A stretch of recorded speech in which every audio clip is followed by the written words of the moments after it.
Good morning everyone. आप लोगों का बहुत बहुत स्वागत है ट्रिपल ए ब्राइट एकेडमी के ऑनलाइन प्लेटफॉर्म पर। तो जैसा कि आप सभी जानते ही हैं कि इस संडे को हमारा एक पेपर हुआ था PSSB का, दैट वाज PSSB क्लर्क, जिसमें कंप्यूटर के 8 क्वेश्चंस आए थे।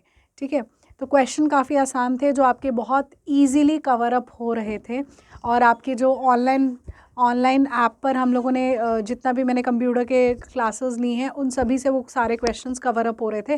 वैसे भी क्वेश्चंस काफ़ी आसान थे। ठीक है, तो PSSB क्लर्क के क्वेश्चंस हम लोग ICT के डिस्कस कर लेते हैं, जो 22 दिसंबर 2024 को पेपर हुआ है, जिसमें 8 क्वेश्चंस आए हैं। और ये रहा आपका पहला क्वेश्चन, जिसमें GUI की फुल फॉर्म पूछी गई है। That is very very easy question और सभी को इसका आंसर आता भी होगा। तो GUI stands for graphical user interface. Graphical user interface, और ग्राफिकल यूज़र इंटरफेस के एग्जांपल्स होते हैं विंडोज़। जो भी विंडोज़ हम लोग इस्तेमाल कर रहे हैं all are graphical user interface.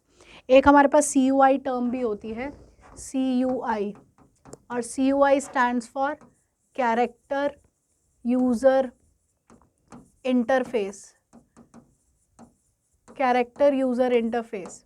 और अगर हम एग्जाम्पल की बात करें तो CUI का एग्जाम्पल होता है MS-DOS। MS-DOS में कोई ग्राफिक्स, कोई पिक्चर्स, कुछ नहीं आता है। ठीक है, तो वहाँ पे सिर्फ आप टेक्स्ट लिखते हो, मतलब कमांड लिखते हो, फिर एंटर प्रेस करते हो, उस कमांड से रिलेटेड काम होता है और एक ब्लैक कलर की स्क्रीन आती है। ठीक है, CUI MS-DOS था और MS-DOS आपकी माइक्रोसॉफ्ट की पहली विंडो थी। उसके बाद हमारे पास GUI आने लगे, जहाँ पर हमारे पास ग्राफिक्स थे। अगर हम पुरानी विंडो से नई विंडो में शिफ्ट होते हैं तो सबसे बड़ा चेंज हम लोगों को ग्राफिक्स में यानी इंटरफेसेस में मिलता है, ताकि यूज़र्स को अट्रैक्ट किया जा सके और यूज़र्स ज़्यादा से ज़्यादा इनका इस्तेमाल कर सके। ठीक है, तो जो भी विंडोज़ हम इस्तेमाल कर रहे हैं, चाहे वो विंडो 10 है, चाहे 11 है, चाहे 7 है, चाहे पुरानी विंडोज़ है 95, 98 या 2000 या XP, ऑल आर GUI, जहाँ पर ग्राफिक्स का इस्तेमाल होता है। ठीक है, तो पहले क्वेश्चन का आंसर है ग्राफिकल यूज़र इंटरफेस, जो है D ऑप्शन। अगले क्वेश्चन की बात कर लेते हैं, जिसमें क्वेश्चन में पूछा गया है what is the main difference between system software and application software. System software और एप्लीकेशन सॉफ्टवेयर क्या होता है। तो ये टॉपिक हम लोगों ने पढ़ा है। ये टॉपिक आपको उस वीडियोस में पहली या दूसरी फंडामेंटल की क्लास में मिल जाएगा, और ये वाला भी फंडामेंटल की क्लास में आपको ये टॉपिक मिल जाएगा, जिसमें सॉफ्टवेयर और टाइप्स ऑफ सॉफ्टवेयर हम लोगों ने कवर अप किया होगा। ठीक है, तो सिस्टम सॉफ्टवेयर और एप्लीकेशन सॉफ्टवेयर के 2 टाइप्स हैं। सॉफ्टवेयर को हम 2 टाइप्स में क्लासिफाई करते हैं। जो बेसिक 2 टाइप्स हैं वो एक सिस्टम सॉफ्टवेयर है और दूसरा एप्लीकेशन सॉफ्टवेयर है।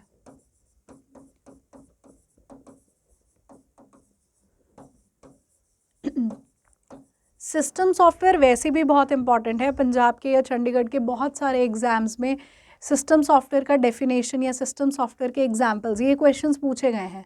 ठीक है, तो ये वैसे भी काफ़ी इंपॉर्टेंट रहता है टॉपिक। तो सॉफ्टवेयर, पहले तो सॉफ्टवेयर ही बता देते हैं कि सॉफ्टवेयर होता क्या है। तो software are collection of programs, क्योंकि मशीन है ना कंप्यूटर, तो मशीन को हम बोल के तो इंस्ट्रक्शन दे नहीं सकते ना। तो मशीन जो कंप्यूटर है उसको हम लोग इंस्ट्रक्शन वाया प्रोग्राम्स देते हैं, और जब बहुत सारे प्रोग्राम्स इकट्ठे हो जाते हैं तब वो एक सॉफ्टवेयर बना देते हैं। और सॉफ्टवेयर को बेसिकली हम 2 टाइप्स में क्लासिफाई करते हैं, एक सिस्टम सॉफ्टवेयर होता है और एक एप्लीकेशन सॉफ्टवेयर होता है। इसके बाद अदर टाइप ऑफ सॉफ्टवेयर भी आते हैं, तो ये पूरा कंप्लीट टॉपिक आप लोग को वीडियोज़ में मिल जाएगा। ठीक है, तो सिस्टम सॉफ्टवेयर वो सॉफ्टवेयर है जो कंप्यूटर के हार्डवेयर के साथ डायरेक्ट कम्युनिकेट करे, यानी जो कंप्यूटर के हार्डवेयर को काम करवाए, दैट इज़ सिस्टम सॉफ्टवेयर। और सिस्टम सॉफ्टवेयर के अगर हम एग्जाम्पल की बात करें तो सिस्टम सॉफ्टवेयर का एग्जाम्पल है ऑपरेटिंग सिस्टम। ऑपरेटिंग सिस्टम यानी विंडोज़। अगर मेरे PC में मेरे पास मॉनिटर स्क्रीन है, बहुत लंबी चौड़ी अच्छी खासी मॉनिटर स्क्रीन है, मेरे पास कीबोर्ड प्रेजेंट है, माउस प्रेजेंट है, CPU प्रेजेंट है, सारा हार्डवेयर प्रेजेंट है मेरे पास, लेकिन अब उस PC में कोई विंडो नहीं है, विंडो यानी कोई ऑपरेटिंग सिस्टम नहीं है, तो आप कैसे काम करोगे। हार्डवेयर को तो काम ही नहीं करवा सकते ना बिना विंडो। तो सिस्टम सॉफ्टवेयर वो सॉफ्टवेयर होते हैं जो कंप्यूटर के हार्डवेयर को काम करवाते हैं या कंप्यूटर के हार्डवेयर के साथ डायरेक्ट कम्युनिकेट करते हैं। जैसे एग्जाम्पल इज़ ऑपरेटिंग सिस्टम या लैंग्वेज ट्रांसलेटर्स, क्योंकि कंप्यूटर की लैंग्वेज और हमारी लैंग्वेज बोथ आर डिफरेंट, तो हमें लैंग्वेज ट्रांसलेटर की ज़रूरत है। ऐसा ना हो कि कंप्यूटर की लैंग्वेज अलग है, हमारी लैंग्वेज अलग है, हम कुछ भी बोल रहे हैं, कंप्यूटर को समझ ही नहीं आ रहा, क्योंकि उनमें लैंग्वेज ट्रांसलेटर ही नहीं है। फिर जो मर्जी इंस्ट्रक्शन दे दो वो कंप्यूटर को समझ में नहीं आनी जब तक आपके पास लैंग्वेज ट्रांसलेटर्स नहीं हैं। तो लैंग्वेज ट्रांसलेटर्स भी सिस्टम सॉफ्टवेयर के अंदर आते हैं। इसके बाद बात आती है एप्लीकेशन सॉफ्टवेयर की। तो एप्लीकेशन सॉफ्टवेयर वो सॉफ्टवेयर हैं जो कुछ स्पेसिफिक टास्क परफॉर्म करते हैं, यानी कुछ पर्टिकुलर। जैसे MS ऑफिस है, अगर मेरे PC में MS ऑफिस नहीं है तो मैं MS ऑफिस रिलेटेड काम नहीं कर पाऊँगी, बाकी सारा काम कर पाऊँगी। अगर मुझे कोई वीडियो देखनी है, कोई मूवी देखनी है, कोई गेम खेलना है, तो ये सारे काम मैं कर सकती हूँ, लेकिन स्पेसिफिकली सिर्फ MS ऑफिस रिलेटेड काम नहीं कर पाऊँगी। उसे एप्लीकेशन सॉफ्टवेयर कहते हैं। मतलब हमारा कंप्यूटर का हार्डवेयर रन ज़रूर कर रहा है, अदर प्रोग्राम्स भी परफॉर्म कर रहा है, अदर ऐप्स चल रही हैं, सब चल रहा है, लेकिन सिर्फ और सिर्फ MS ऑफिस रिलेटेड काम नहीं हो रहा। तो एप्लीकेशन सॉफ्टवेयर वो सॉफ्टवेयर हैं जो कुछ स्पेसिफिक टास्क परफॉर्म करते हैं। अब आते हैं ऑप्शंस पर। तो डिफरेंस बिटवीन सिस्टम सॉफ्टवेयर और एप्लीकेशन सॉफ्टवेयर पूछा गया है। तो पहला ऑप्शन है both system software and application software are types of hardware, तो गलत है, because system software and application software are types of software. तो पहला ऑप्शन गलत है। दूसरा ऑप्शन है system software runs the computer hardware, सही बात है, सिस्टम सॉफ्टवेयर कंप्यूटर के हार्डवेयर को रन कराता है, बिल्कुल सही। While application software perform specific task, ये भी बात सही है। तो second option is correct. Third option भी देख लेते हैं क्या दिया हुआ है। System software perform specific task, तो नहीं, system software specific task perform नहीं करता है। वाइल एप्लीकेशन सॉफ्टवेयर रन्स, मतलब ये उल्टा दे रखा है इन्होंने काम, ठीक है। और थर्ड में डी ऑप्शन है there is no difference between, तो ये तो गलती है, डिफरेंस तो है हमारे पास, तो इसीलिए बी ऑप्शन इज करेक्ट। तो आगे बढ़ते हैं नेक्स्ट क्वेश्चन की तरफ। अगला क्वेश्चन है to insert a video in MS PowerPoint a user has to. ये क्वेश्चन भी आप लोगों का MS पावर पॉइंट टॉपिक है, वीडियोज़ में मिल जाएगा, वहाँ से कवर अप हो रहा है। तो यहाँ पर ये था कि वीडियो अगर आपको इंसर्ट करना है तो वो पावर पॉइंट में कहाँ है। तो इंसर्ट टैब में जब आप क्लिक करते हैं तो बहुत सारे ग्रुप्स आते हैं।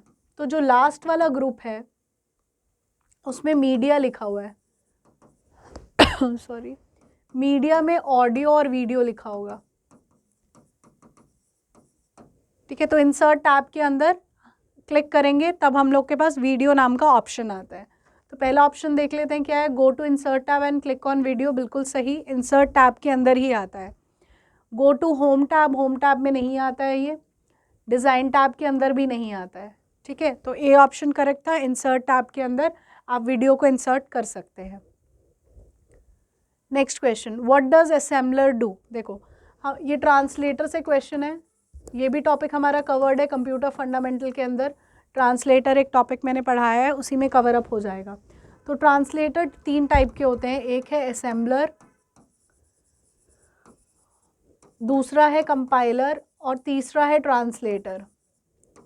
ये टॉपिक्स भी काफ़ी इम्पॉर्टेंट रहते हैं। 2024 में काफ़ी एग्ज़ाम्स हुए हैं जिसमें कंपाइलर को लेकर भी क्वेश्चन आया है और इंटरप्रेटर को लेकर भी क्वेश्चन आया है। फिलहाल यहाँ तो असेंबलर का क्वेश्चन है। ये बात हम सभी को पता है कि हमारी लैंग्वेज डिफरेंट है और कंप्यूटर की लैंग्वेज डिफरेंट है। कंप्यूटर की लैंग्वेज इज़ मशीन लैंग्वेज, यानी बाइनरी लैंग्वेज, यानी 0-1। तो हम कुछ भी इनपुट करते हैं वो कंप्यूटर को समझ में नहीं आता है, हमें ट्रांसलेटर्स लगाने की ज़रूरत पड़ती है। अब असेंबलर क्या करता है, तो असेंबलर क्या करता है, असेंबली लैंग्वेज के कोड्स को कन्वर्ट करता है मशीन लैंग्वेज में। ये काम तो हो गया असेंबलर का, लेकिन व्हाट इज़ असेंबली लैंग्वेज। तो असेंबली लैंग्वेज में हम लोग निमोनिक कोड्स का इस्तेमाल करते हैं। ये वन मोर क्वेश्चन है फ्रॉम असेंबली लैंग्वेज।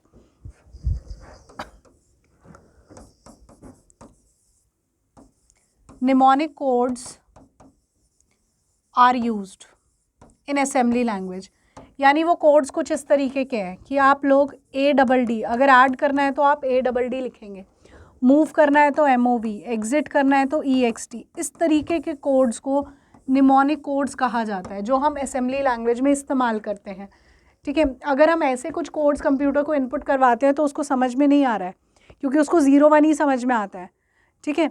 तो इसीलिए हमें असेंबलर लगाने की ज़रूरत पड़ती है। असेंबलर एक ट्रांसलेटर है। चलिए ऑप्शन देख लेते हैं। तो पहला ऑप्शन है converts assembly language into machine language, बिल्कुल करेक्ट है। बाकी ऑप्शन भी चेकआउट कर लेते हैं। Converts high level language into machine language, नहीं। Machine language into high level language, नहीं। ये जो दोनों हैं ये कन्वर्ट करते हैं high level language to machine language, okay. ये दोनों कन्वर्ट करते हैं, लेकिन असेंबलर असेंबली लैंग्वेज के कोड्स को मशीन लैंग्वेज में बदलता है, तो इसीलिए पहला option is correct. Next, which operating system is open source operating system? Open source operating system is Linux. एक लिनक्स होता है और एक एंड्रॉयड होता है, ये दोनों ओपन सोर्स ऑपरेटिंग सिस्टम होता है। और ये वाला same question as it is operating system की वीडियो में आपको मिल जाएगा, जहाँ पे मैंने एक क्वेश्चन डिस्कस किया हुआ है जिसमें मैंने ये बात की थी कि dash is an open source operating system, जिसका आंसर लिनक्स होगा, और लिनक्स से ये काफ़ी इंपॉर्टेंट क्वेश्चन बनता है, ये भी मैंने डिस्कस किया था, ठीक है। वैसे लिनक्स का फाउंडर भी है जिसका नाम है लिनस टॉरवल्ड्स। इस तरीके के क्वेश्चन बन जाते हैं कि स्टेटमेंट्स दिए हैं, कौन सी स्टेटमेंट इज़ ट्रू या कौन सी statement is false about Linux, तो उसके पहले ऑप्शन में यही होगा कि Linux is an open source और लिनक्स का फाउंडर है, मतलब लिनक्स को बनाने वाली कोई कंपनी नहीं है। जैसे MS ऑफिस को बनाने वाली एक ऑर्गेनाइजेशन है, दैट इज़ माइक्रोसॉफ्ट, एक कंपनी है, लेकिन लिनक्स को बनाने वाला एक सिंगल पर्सन ही है जिसका नाम लिनस टॉरवल्ड्स है।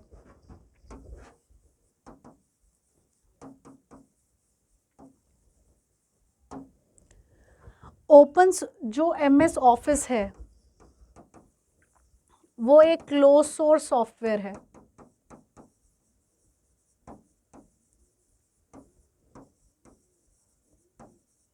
अब क्लोज सोर्स का क्या मतलब होता है? जो पेड होता है। एक तो बात पेड है, प्लस इसके नए वर्जन आते हैं MS ऑफिस का। अगर मेरे PC में, मेरे लैपटॉप में विंडो MS ऑफिस 2010 है तो मुझे 2019 नया इंस्टॉल करना पड़ेगा, पुराने वाला अपडेट होकर 2019 नहीं बन जाएगा। लेकिन अगर मेरे फ़ोन में एंड्रॉयड का कोई वर्जन है और उसका अपडेशन आया है तो वही अपडेट हो जाएगा, ठीक है। तो इसीलिए लिनक्स और एंड्रॉयड आर ओपन सोर्स। जो पेड नहीं होते और जिनका source code is available publicly, online available है, उसे कहा जाता है ओपन सोर्स। आगे बात करते हैं। नेक्स्ट इज़ VPN का फुल फॉर्म। ये भी कवर अप है, वैसे आप लोगों को पता होगा क्योंकि क्वेश्चन आसान है। नेटवर्किंग में कवर अप किया हुआ है ये वाला टर्म। VPN का फुल फॉर्म होता है virtual private network, B option, virtual private network. ये बैंकिंग में भी क्वेश्चन बना हुआ था इससे रिलेटेड। क्वेश्चन ये था कि अगर आपको IP एड्रेस हाइड करना है तो वो किसके ज़रिए किया जाता है? तो IP एड्रेस को हम हाइड VPN के थ्रू करते हैं। ये क्वेश्चन भी बना हुआ है।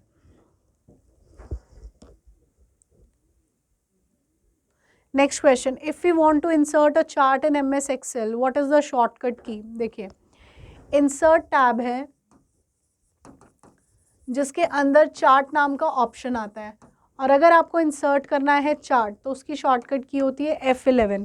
इसमें बहुत सारे टाइप के चार्ट्स आते हैं जिसमें column chart, bar chart, pie chart, donut chart, radar chart, ये सब कवर अप होते हैं। तो ये डिटेल में MS एक्सेल की वीडियो में आपको मिल जाएगा। फिलहाल शॉर्टकट की पूछी गई थी, that is F11। Next, print preview क्या करता है MS पावर पॉइंट के अंदर? Very easy question. Print preview हमें ये बताता है कि जब हमें किसी डॉक्यूमेंट को प्रिंट आउट निकालना है तो वो कैसा दिखेगा।